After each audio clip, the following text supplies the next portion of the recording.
వీక్షకులందరికీ నమస్కారం. 2025వ సంవత్సరంలో షడ్గ్రహ కూటమి వస్తూ ఉన్నది. అనగా 6 గ్రహాలు ఒక రాశిలో కూడి కొంతకాలం పాటు ఉండబోతూ ఉన్నాయి. అయితే ఇది కొంత దుష్ప్రచారం జరుగుతూ ఉన్నటువంటిది ఏంటి అంటే, ఈ షడ్గ్రహ కూటమి కొన్ని వందల సంవత్సరాలకి కొన్ని వేల సంవత్సరాలకు ఒకసారి వస్తుందని, లేకపోతే దీనివల్ల విపరీతమైనటువంటి పరిణామాలు మనం ఎదుర్కొనవలసి వస్తుందని, ఇలా అనేక రకాలైనటువంటి అపోహలు కొంత ప్రచారంలో ఉన్నాయి. అయితే ఒక విషయం గుర్తుపెట్టుకోవాల్సింది ఏంటి అంటే, ఈ 4 గ్రహాలు కూడి ఉండడం, త్రిగ్రహ కూటమి అయితే చాలా రెగ్యులర్గా వస్తుంది. పంచగ్రహ కూటమి కొంత రేర్, 5-6 నెలలకు వస్తుంది. షడ్గ్రహ కూటమి మరీ రేర్, కానీ ఇది రాకపోవడం అన్నది ఏమీ లేదు. కొన్ని వందల సంవత్సరాలు కొన్ని వేల సంవత్సరాలకు ఒకసారి వచ్చింది. కుంభమేళా జరిగిన తర్వాత వచ్చింది. లేకపోతే ఇంకా రకరకాలైనటువంటి అపోహలు ఉండొచ్చు. కానీ మనం ఇందులో వాస్తవాలేంటి అవాస్తవాలేంటి, అసలు దీనివల్ల వచ్చేటువంటి విపత్తులు ఏంటి అన్నది ఆల్రెడీ ఒక వీడియో చేయడం జరిగింది. దానికి సంబంధించినటువంటి డిస్క్రిప్షన్లో మనం ఆ లింక్ని పొందుపరచడం జరిగింది. అందులో కూడా మనం ఒకటే చెప్పాం. అయితే ఈ పంచగ్రహ కూటములు షడ్గ్రహ కూటములు పట్టినప్పుడు ఏంటంటే కొన్ని ప్రకృతి వైపరీత్యాలు వస్తాయి. కొంతమంది మీరు గమనించండి, ఒక నెల రోజుల ముందు ఏదో సమ్ హెచ్ఎంపివి వైరస్ అనేదో వచ్చింది. ఇది కరోనా కంటే భయంకరంగా ఉంటుంది, ఈ షడ్గ్రహ కూటమి వల్ల ఇది వస్తుంది అనే దుష్ప్రచారం కూడా జరిగింది. ఆ టైంలోనే మనం చేసాం, అసలు అటువంటిది ఏమీ లేదు, అంత భయపడాల్సిన అవసరం లేదు అని. ఆ లింక్ కూడా మన డిస్క్రిప్షన్లో ఉంది, చూడండి ఆ వీడియో. అది దేశ కాలమానాలపై ఏ విధంగా ప్రభావితం ఉంటుంది అన్నది అందులో బ్రీఫ్గా చెప్పాను, చాలా వివరంగా. అలాగే అందులో ఒక మాట చెప్పాను, మరి 12 రాశుల వారికి షడ్గ్రహ కూటమి అన్నది ఏ విధమైన ఫలితాలను ఇస్తుంది అన్నది మనం వివరంగా వీడియో చేసుకుందామని చెప్పాను. సో ఈ షడ్గ్రహ కూటమి అన్నది ఏమిటంటే, షడ్గ్రహ కూటమి అంటే మళ్ళీ ఒకసారి చూస్తే, మీన రాశి యందు మార్చి నెల 28వ తారీఖున పూర్వభాద్ర నక్షత్రం 4వ పాదంలోకి చంద్రుడు ప్రవేశించిన తర్వాత చంద్రుడితో కలుపుకొని, అనగా చంద్రుడు, రవి, బుధుడు, శుక్రుడు, రాహువు, శనేశ్వరుడు, ఈ 6 గ్రహాలు కలిపి మీనరాశి యందు ఉండబోతూ ఉన్నాయి. సరే, ఈ 6 గ్రహాలు కూడడం వల్ల ఈ 12 రాశుల వారికి ఏ విధమైన ప్రభావం ఉంటుంది, ఇందులో ఏ రాశుల వారికి అదృష్టం పట్టబోతుంది, పడుతుందా అంటే నిజంగా అంటే నిజంగా పడుతుంది. ఏ రాశుల వారికి దురదృష్టం, నిజానికి అది దురదృష్టం అనకూడదు, కానీ ఏదైనా కొంత విపత్కరమైనటువంటి స్థానాల్లో కనుక ఈ గ్రహాలు పడితే అది కొంత ఇబ్బందే. కాబట్టి ఏ రాశులకి ఇది మంచిది, ఏ రాశులకి చెడు అనేటువంటిది మనం తెలుసుకుంటే, ఈ రాశులకి మంచిది అని నేను చెప్పేశాను అనుకోండి, మీరు పూర్తిగా చూడట్లా మానేస్తున్నారు. ఏ రాశులకి చెడు అని చెప్పేసినా కూడా మీరు చూడట్లా మానేస్తున్నారు. ఎందుకు? మంచి అయితే మంచి ఉంది, చెడైతే ఇక చెడే కాబట్టి వినేదే ఉందని మానేస్తున్నారు. అలా కాకుండా ఈ వీడియో పూర్తిగా చూడండి. ఇక కర్కాటక రాశి కూడా న్యూట్రల్. ఈ షడ్గ్రహ కూటమి వల్ల కర్కాటక రాశికి వచ్చే ప్రమాదం ఏమీ లేదు. 9వ స్థానంలో రవి కానీ, చంద్రుడు కానీ, శని కానీ, రాహువు కానీ ఏ విధంగానూ చెడు చెయ్యరు. అలాగే మిగతా ఈ 6 గ్రహాలు కూడా 9వ స్థానంలో అటు పూర్తి ప్రతికూలము కాదు, ఇటు పూర్తి అనుకూలము కాదు, మధ్యస్థమైనటువంటి ఫలితము, ప్రమాదకరమైన పరిస్థితి కాదు. అష్టమంలో ఉన్న శని దోషం పోయింది, అది చాలా మంచిది. ఇది కర్కాటక రాశి వారికి ఏంటంటే 9వ స్థానంలో పడుతుంది కాబట్టి ఇది అంత ప్రమాదమే లేదు, దీనివల్ల అంత లాభము ఉండదు, న్యూట్రల్గా వెళ్ళిపోతుంది మిథునం కానీ కర్కాటకం కానీ. అది పుణ్యకాలం. సూర్యుడు తన యొక్క దక్షిణ దిక్కు సంచారాన్ని వదిలిపెట్టి మరలా ఉత్తరానికి సంచారం చేసేటువంటి పరమ పవిత్రమైనటువంటి కాలం. ఆ సూర్యుని యొక్క మార్పు ద్వారా 12 రాశులపై ఆ రవి యొక్క మార్పు ప్రస్ఫుటమైనటువంటి ప్రభావాన్ని చూపెడుతూ ఉంటుంది. ప్రత్యేకించి ఆత్మశత్రోత్సాహ వన పర్వతాది పితృకారకో సూర్య అన్నారు. అంటే ఈ సూర్యుడే మన కాల గణనకి, పంచాంగములకి, దినములకి, నక్షత్రములకి, గ్రహాలకి కూడా, వీటన్నిటికీ కూడా ఆయన అధిపతి. ఆయన ఆధీనంలోనే సృష్టి నడుస్తూ ఉన్నది. అందుకని ఆయన్ని ప్రత్యక్ష నారాయణుడు అన్నారు. సూర్యుడు లేకపోతే ఏమీ లేదు. మరి అటువంటి సూర్యుని యొక్క మార్పు ద్వారా 12 రాశులు ఏ విధంగా ప్రభావాన్ని చెందుతూ ఉన్నాయి, ఏ విధమైనటువంటి ఫలితాలు. ఎందుకంటే సూర్యుని యొక్క మార్పు మాసం మాసార్ధత కుజ బుధ శుక్ర రవిర్మాసం అన్నది శాస్త్రం. అంటే ఒక నెల రోజుల పాటు రవి యొక్క ప్రభావం ఉంటుంది. రోజుకి 1 డిగ్రీ చొప్పున రవి సంచరిస్తూ ఉంటారు ప్రతి రాశి యందు కూడా. రాశికి 30 డిగ్రీలు ఉంటే రోజుకు 1 డిగ్రీ చొప్పున చొప్పున 30 రోజుల పాటు ఒక రాశిలో సంచారం చేస్తారు.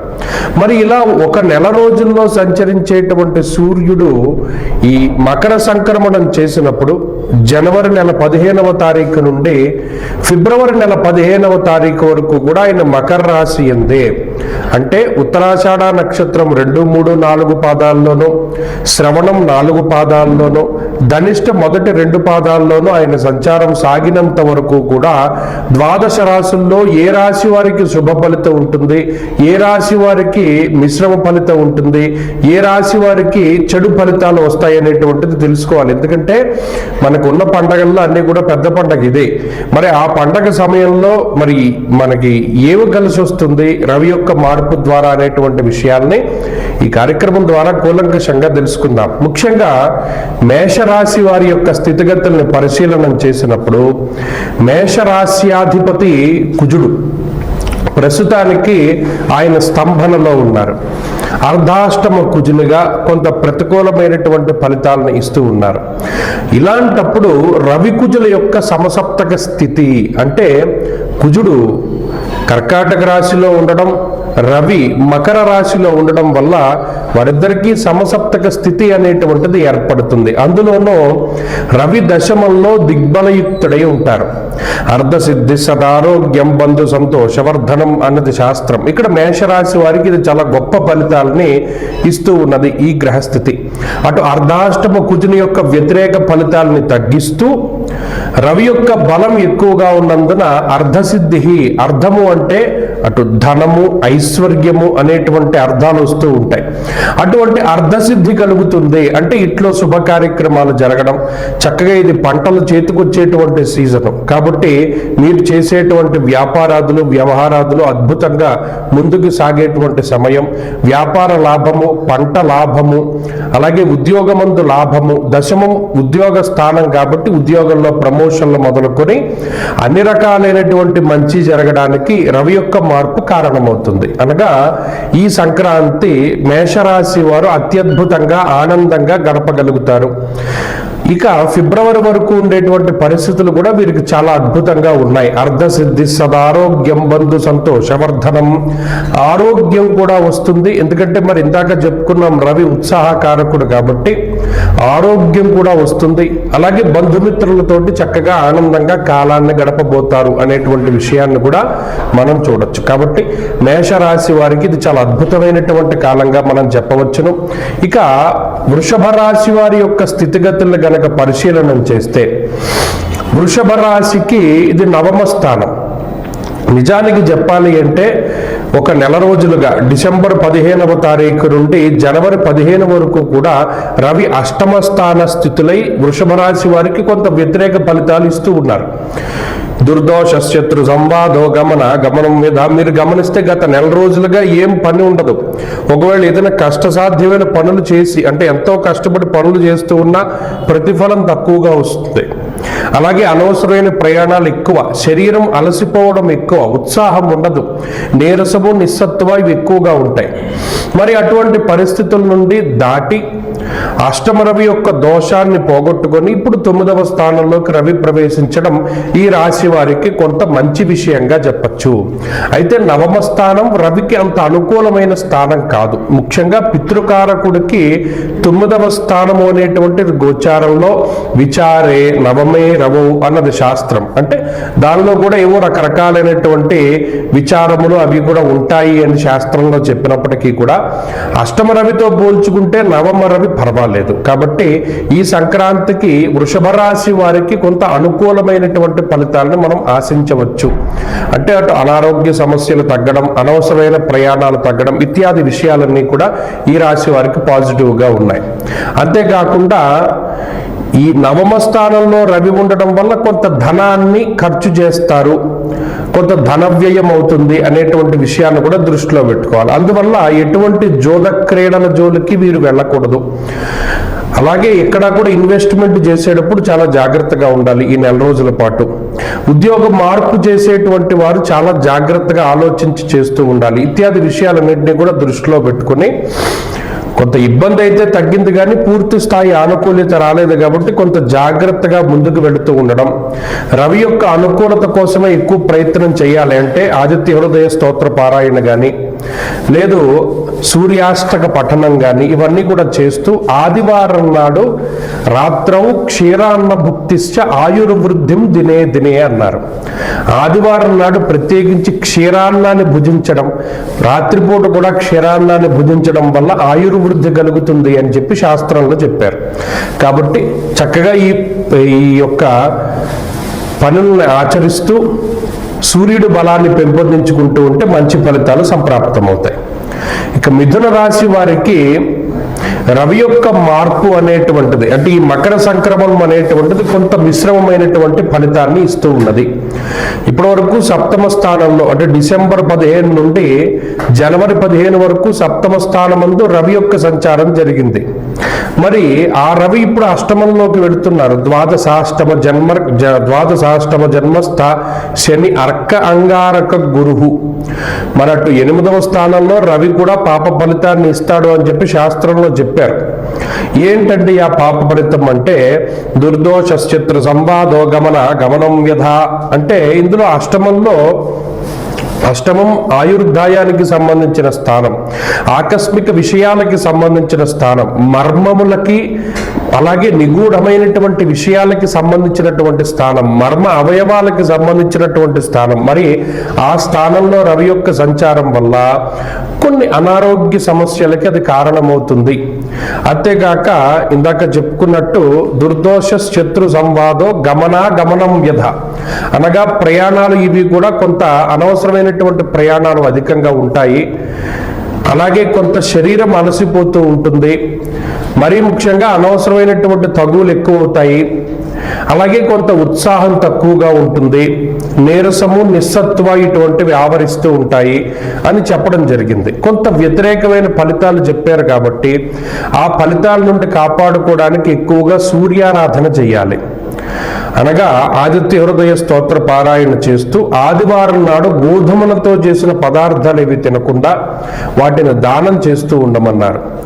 అలా చేస్తూ సూర్యుడికి క్షీరాన్నాన్ని నివేదన చేసి దాన్ని ప్రసాదం కింద భుజించమన్నారు. అలా గనక చేస్తే చక్కటి ఆరోగ్యం వస్తుంది. మరి మకర సంక్రమణానికి కొంత ప్రతికూలత పరిస్థితులు తగ్గుతాయి అని చెప్పి చెప్పడం జరిగింది. ఇక కర్కాటక రాశి వారికి రవి యొక్క మార్పు సాధారణమైన ఫలితాన్ని ఇస్తూ ఉన్నది. అయితే గతంలో షష్ఠ రవి చాలా అనుకూలమైనటువంటి గ్రహము ప్రస్తుతానికి సప్తమ స్థానమందు ప్రతికూలంగా ఉన్నారు. సామంత జన విద్వేష ధారా పీడ సుతామయం అన్నది శాస్త్రం. అంటే ఇక్కడ సప్తమ స్థానం అనేటువంటిది కళత్ర స్థానంగా చెప్పబడింది. పుత్రమిత్ర కళత్రాదులు అనేటువంటి వాళ్ళు రుణ సంబంధమైనటువంటి విషయాలు. మరి ఈ సప్తమంలో రవి ఉండడం, అది కూడా దిగ్బల శూన్యుడై ఉండడం వల్ల కొంత భార్యాపుత్రులకు లేదా భార్యా పిల్లలకి కొంత అనారోగ్య సమస్యలు అని చెప్పి చెప్పడం జరిగింది. షష్టంలో యోగించిన రవి సప్తమంలో యోగించారు. అందువల్ల ఏమవుతుంది, సప్తమ స్థానానికి వెళ్లే కొద్దీ కుటుంబపరమైనటువంటి కొన్ని రకాలైనటువంటి చికాకులు బాధించడానికి అవకాశం ఉంటుంది. అనగా మనసు డీలా పడిపోయేటువంటి అంశాలు, వ్యాపారం కానీ వ్యవహారం కానీ కుటుంబం కానీ ఇటువంటివి కొంత ఏదో ఆలోచించేటువంటి విధంగా ఉంటాయి అని చెప్పి చెప్పడం జరిగింది. అందువల్ల ఆ విషయాల్లో కొంత జాగ్రత్తలు తీసుకోవాలి. అలాగే ఉత్సాహ భంగ కార్యాన్ని అన్నారు. చూడండి, చాలా ఉత్సాహంగా ఏదైనా ఒక పని మొదలు పెడదాం అనుకుంటే దానిలో రకరకాల ఆటంకాలు వచ్చి ఆ ఉత్సాహ భంగం అవుతూ ఉంటుంది. అంటే ఏదో ఒక పని చాలా స్పీడ్గా చేయనివ్వదు అనమాట గ్రహస్థితి. అటువంటి వాటికి కూడా ఈ రవి కారణమవుతారు. కాబట్టి రవి బలాన్ని పెంచుకోవడానికి ప్రయత్నం చేయాలి. సప్తమ రవి వల్ల అటు కుటుంబపరమైనటువంటి ఆరోగ్య సమస్యలు అలాగే వ్యాపారపరమైనటువంటి ఇబ్బందులకి కొంత అవకాశం ఉంటుంది. కాబట్టి వాటిని దూరం చేసుకోవడానికై చక్కగా ఆదిత్య హృదయ పారాయణం చేస్తూ సూర్యుడికి ప్రతిరోజు అర్ఘ్యం వదలడం ద్వారా అలాగే సంధ్యావందనాది ప్రక్రియల ద్వారా రవి యొక్క బలాన్ని పెంచుకుంటూ ఉంటారు. మరీ ముఖ్యంగా ఈ కర్కాటక రాశి వారికి రవి బలం పెరగడానికై ఆదివారం నాడు మధ్యమాంసములను భుజించడం వదిలిపెట్టాలి. అలాంటప్పుడే వారికి రవి బలం పెరుగుతుంది. ఇక సింహరాశి వారికి మకర సంక్రాంతి ఎప్పుడూ అదృష్టాన్ని ఇస్తుంది. మీరు గమనించండి, వారు ఏ ఫీల్డ్కి సంబంధించిన వారైనా అయి ఉండనివ్వచ్చు. వారు సినిమా రంగంలో ఉండొచ్చు, రాజకీయాల్లో ఉండొచ్చు, క్రీడా రంగంలో ఉండొచ్చు, సాఫ్ట్వేర్ రంగంలో ఉండొచ్చు, లేదా మరి ఏ ఇతర రంగాల్లో ఉండనివ్వండి. సంక్రాంతి అంటే అదృష్టం సింహరాశిదే. రాస్యాధిపతి ఉపజయ స్థానమందు చాలా యోగించేటువంటి స్థాయిలో ఉండడం వల్ల షష్ఠే రవౌసు సౌఖ్యాదిన్యత్ర కార్య అర్ధసాధనం, వారు ఏదనుకుంటే అది అవుతుంది. ఏ పని ప్రారంభిస్తే అది పూర్తి అవుతుంది. రుణబాధలు రోగబాధలు తగ్గుతాయి. చేతికొచ్చేటువంటి పంట లేదా చేతికొచ్చేటువంటి డబ్బు అది ఉద్యోగంలోనైనా వ్యాపారంలోనైనా అన్నిట్లోనూ కూడా చాలా దిగ్విజయంగా ఉంటుంది సింహరాశి వారికి. కాబట్టి ఈ రవి యొక్క మార్పు సింహం చాలా అద్భుతంగా ఉంటుంది. కాబట్టి ఈ మకర సంక్రాంతి ఇప్పుడే కాదు, ఎప్పుడూ కూడా వీరికి యోగించేటువంటిదే. అందువల్ల సింహరాశి వారు చాలా అద్భుతమైనటువంటి స్థాయిలో ఉంటారు. ఈ మకర సంక్రమణం రోజున వారికి ఐశ్వర్య ప్రాప్తి, ఆరోగ్య ప్రాప్తి ఇవన్నీ కూడా కనబడుతూ ఉన్నాయి. అంతేకాకుండా సింహరాశి వారికి ఇది ఆనందదాయకమైనటువంటి సమయము అని కూడా చెప్పచ్చు. ఇలా చెప్పుకుంటూ పోతే ఇలా చాలా రకాలైనటువంటి అంశాలు, అంటే చాలా కాలంగా డేలా పడిపోయినటువంటి సింహరాశి వారికి ఉత్సాహం రావడం, ఇలా ఇటువంటివన్నీ కూడా జరుగుతాయి. కాబట్టి అన్ని సర్వత్రా మంచి విషయాలే ఉన్నాయి కాబట్టి ఏం ఇబ్బంది లేదు. ఇక కన్యారాశి వారి పరిస్థితులను చూస్తే అర్ధాష్టమ రవి యొక్క దోషం పోతోంది. ఇది ఒక గొప్ప విషయం. ఎందుకు? ద్వాదశాష్టమ జన్మస్థ శని అర్క అంగారక గురువు. ఇందులో ప్రత్యేకించి చతుర్థాన్ని చెప్పలేకపోయినా అర్ధాష్టమ స్థానము అంటే చతుర్థ స్థానము అంటే బంధుభావేన బంధుశ్చ గృహం మాతృబలం సుఖం అన్నారు. ఇది చాలా కీలకమైనటువంటి స్థానం. విద్య, ఉద్యోగము, కుటుంబము, తల్లిగారు లేదా సుఖస్థానంగా కూడా దీన్ని అభివర్ణించడం జరిగింది.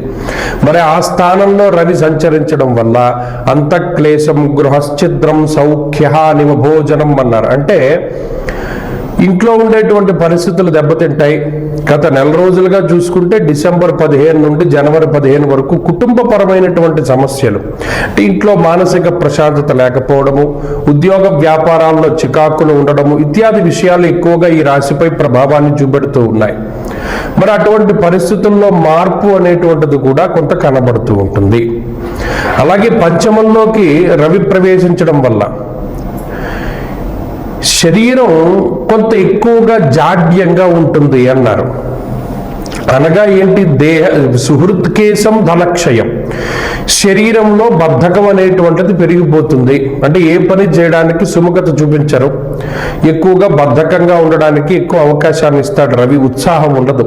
ఏదైనా ఆటలాడుకోమన్నా లేకపోతే ఏదైనా ప్రయాణం చేద్దామన్నా ఇప్పుడు వెనకడిగే వేస్తారు తప్పితే ఉత్సాహంగా ముందుకు వెళ్ళలేరు ఈ రాశివారు.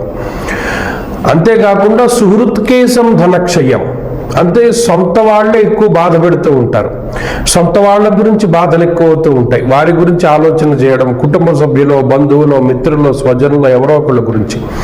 ఇలా ఏంటి అంటే ఈ రవి యొక్క మార్పు ద్వారా మానసికమైనటువంటి సంఘర్షణ ఉంటుంది. అయితే ఇందాక చెప్పుకున్నట్టు అర్ధాష్టమ స్థానం నుండి కొంత బయటపడ్డారు కాబట్టి చాలా వరకు కుటుంబ సమస్యలు తగ్గుతాయి. కానీ పంచమం కూడా అంత మంచిది కాదు కాబట్టి అది పుత్రమిత్ర కళత్రాదులకి సంబంధించినటువంటి ఆలోచనలు ఎక్కువగా ఉంటాయని దృష్టిలో పెట్టుకోవాలి. కాబట్టి ఇది మిశ్రమమైనటువంటి స్థితి కన్యారాశి వారికి. ఇక తులారాశి వారి యొక్క స్థితిగతుల్ని మనం పరిశీలన చేసినప్పుడు తులారాశి వారికి ఇది అర్ధాష్టమ స్థానంగా ఉంటుంది. ఎప్పుడూ కూడా మకరం చతుర్థ స్థానం అవుతుంది తులకి. చతుర్థంలో రవి ఇబ్బంది పెట్టేటువంటి గ్రహంగానే చెప్పబడింది. అనగా అంతఃక్లేశం గృహశ్చిద్రం సౌఖ్యహానిమ భోజనం అన్నారు. అంటే ఇందులో ప్రత్యేకించి సుఖవంతమైనటువంటి రోజులను గడపడానికి రవి అంత అవకాశాన్ని ఇవ్వరు. అందులోనూ అది శత్రుక్షేత్రం అవుతుంది కూడాను. దానివల్ల ఏమవుతుంది అంటే కుటుంబపరమైనటువంటి కలహాలు, పిల్లలు లేకపోతే జీవిత భాగస్వామో లేకపోతే మీ తల్లిదండ్రుల్లో లేకపోతే ఇంకొకళ్ళో కుటుంబ సభ్యులు మీరు చెప్పినటువంటి మాటను వ్యతిరేకిస్తూ ఉండడం, కొన్ని సందర్భాల్లో ఉద్యోగ వ్యాపారాదుల్లో కూడా కొన్ని రకాలైనటువంటి చికాకులు రావడం, దాంపత్య జీవనంలో కొద్దిపాటి మనస్పర్ధలు రావడం ఇత్యాది అంశాలన్నీ కూడా ఈ అర్ధాష్టమ రవి వల్ల ఎక్కువ కలుగుతూ ఉంటాయి. ఎందుకు? బంధుభావేన బంధుశ్చ గృహం మాతృబలం సుఖం, అది బంధుభావము అన్నారు. దానివల్ల ఏమవుతుంది? బంధువులతోటి మాట పట్టింపులు, లేదా అకారణంగా వాహనాన్ని మార్చడం. ఎందుకు ఇప్పటి వరకు మనకి పలానా బండో లేకపోతే కారో ఇంకోటో అచ్చొచ్చింది అయి ఉంది అనుకోండి, సడన్గా వెళ్ళి ఆ వాహనాన్ని మార్చేస్తారు. ఇలా సెంటిమెంట్ వస్తువుల యొక్క మార్పు లేదు వాహనాల కొనుగోలు ఇవన్నీ కూడా కొన్ని చేయడానికి అవకాశాలు ఉంటాయి. అందుకని ఏం చేసినా కూడా కొంత జాగ్రత్తలు తీసుకోవాలి. ఆలోచన శక్తి స్థిరంగా ఉండదు కాబట్టి ఏది చేసినా కొంత జాగ్రత్తగా చేస్తూ ముందుకెళ్ళడం మంచి విషయం.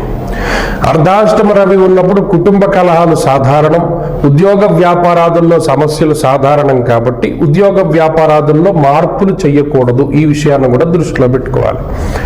రవి బలాన్ని పెంపొందించుకోవడానికి కేజింపావు గోధుమలు దానం చేయాలి. అలా చేస్తూ ఉంటే మంచి ఫలితాలు సంప్రాప్తమవుతాయి. ప్రతిరోజు ఆదిత్య హృదయాన్ని పారాయణ చేయడం వల్ల కూడా మంచి ఫలితాలు వస్తూ ఉంటాయి. ఇక వృశ్చిక రాశి వారికి రవి యొక్క బలాన్ని గనక చూసుకుంటే ఇప్పటి వరకు 2వ స్థానంలో ఉన్నారు. మణిర్ముక్త ఫలం స్వర్ణం రత్న ధాతు కదంబకం అన్నారు. 2వ స్థానం రవికి అంత యోగ్యమైన స్థానం కాదు. మరి తృతీయము అది ఉపచయ స్థానం.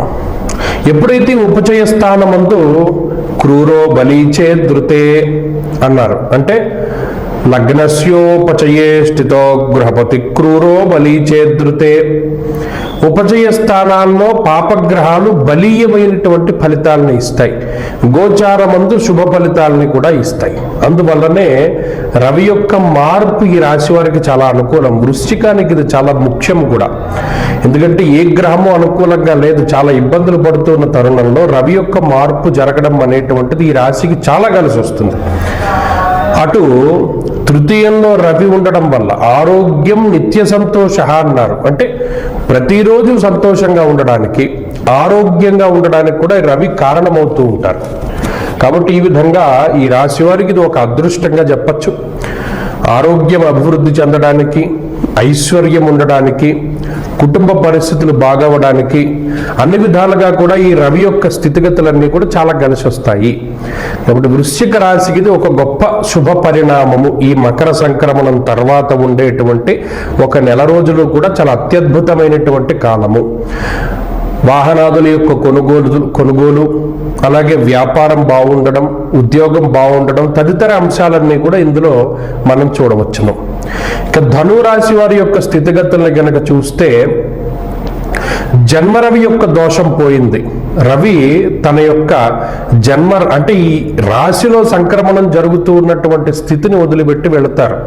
ఇందాక మనం ఒక శ్లోకం చెప్పుకున్నాం, దేహార్తిచిత్త సంతాపకాల అతిక్రమ భోజనం.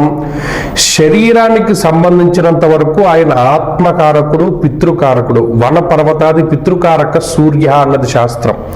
ఉత్సాహ భంగ కార్యాణి అన్నారు, అనగా రవి జన్మరాశి సంచారం చేసేటప్పుడు ధనురాశి వారికి ఉత్సాహం ఉండదు. ఏదో ఒక రకమైనటువంటి మానసిక సమస్యనో ఏదో ఒక రకమైనటువంటి ఉత్సాహ భంగమో జరుగుతూ ఉంటుంది. మరి అటువంటి దాన్ని దాటి ఫలితాన్ని ఇవ్వడం ఒక మంచి పరిణామంగా చెప్పచ్చు. అనగా 2వ స్థానమందు రవి యొక్క స్థితిగతులు అది అంత యోగ్యమైన స్థితి కాకపోయినప్పటికీ జన్మ రవితో పోల్చుకుంటే అది మంచిది. కాబట్టి దీనివల్ల ఏమవుతుంది, జన్మ రవి వల్ల శరీరం అలసిపోవడము, డబ్బు ఎక్కువగా ఖర్చు అవుతూ ఉండడము, ప్రయాణాదులు ఎక్కువగా చేయవలసి రావడం ఇత్యాది అంశాలతోటి ఇప్పటివరకు కొంత సతమతం అవుతూ ఉంటారు ఈ ధనురాశి వారు. ఇప్పుడు ఆ పరిస్థితిని దాటి కొంత శుభమూలకమైనటువంటి ఫలితాల్లోకి వెళుతున్నారు. కాబట్టి ఈ మార్పు మంచిది. 2వ స్థానంలోకి రవి యొక్క మార్పు కూడా చాలా మంచిగానే మనం చెప్పుకోవచ్చును. ఆపుదా ఇంకా 3 మకర రాశిలోకి రవి ప్రవేశము. మకర సంక్రమణం అంటేనే పేరది, మకర రాశిలోకే రవి రావడం. మరి ఇది చాలా మంది కొంత మంచిది అనేటువంటి కొంత అభిప్రాయంలో ఉన్నా కూడా గోచారవశాత్తు జన్మరవి యొక్క స్థితి అంత మంచిది కాదు. జన్మ రాశి యందు రవి సంచారం చేయడం వల్ల అది తను స్థానం కాబట్టి దానివల్ల ఏంటి అంటే దేహార్తిచిత్త సంతాప కాలాతిక్రమ భోజనం అన్నారు. రవి కాలస్వరూపుడు, మనకి కనిపించేటువంటి ప్రత్యక్ష నారాయణుడు. ఆయన జన్మరాశి యందు సంచారం చేయడం వల్ల కాలాన్ని అతిక్రమించి భోజనం చేస్తారు. ఎందుకు చేస్తారు? పని ఒత్తిడి ఎక్కువగా ఉండడం వల్ల. మీరు గమనించండి, ఏదైనా మనకి వర్క్ ప్రెషర్ ఉన్నప్పుడు తినడం కొంచెం ఆలస్యం అవుతూ ఉంటుంది, పడుకునే వేళల్లో మార్పులు వస్తూ ఉంటాయి.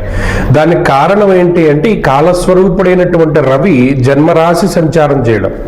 అందువలన ఏమవుతుంది అంటే కొంత కాలాన్ని అతిక్రమించి భోజనం చేయడం, శరీరం అలసిపోవడం, దేహార్తి చిత్త సంతాప, అనుకున్న పనులు సజావుగా సాగకపోవడం, అంటే ఏదో అనుకుంటాం మనం ఆ పనిలా సాగకపోవడం, కొంత ఇబ్బంది పడుతూ ఉండడం ఇత్యాది విషయాలన్నీ కూడా ఇందులో సాధారణంగా జరుగుతాయి.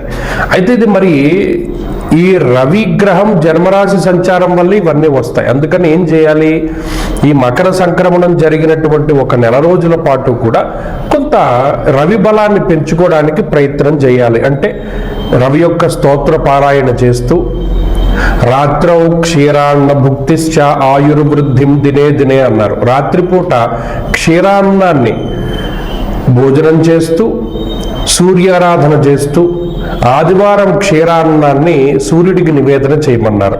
అలా చేస్తూ ఉంటే రవిగ్రహం యొక్క ఆనుకూల్యత క్రమేపీ వస్తూ ఉంటుంది. రవి అనుకూలత రావడం ద్వారా శారీరక శ్రమ తగ్గుతుంది. కాబట్టి ఉద్యోగ వ్యాపారాదుల్లో మార్పులు చేద్దామనుకున్నటువంటి వారు కూడా సూర్యారాధన చేసిన తర్వాతే ముందుకెళ్ళాలి.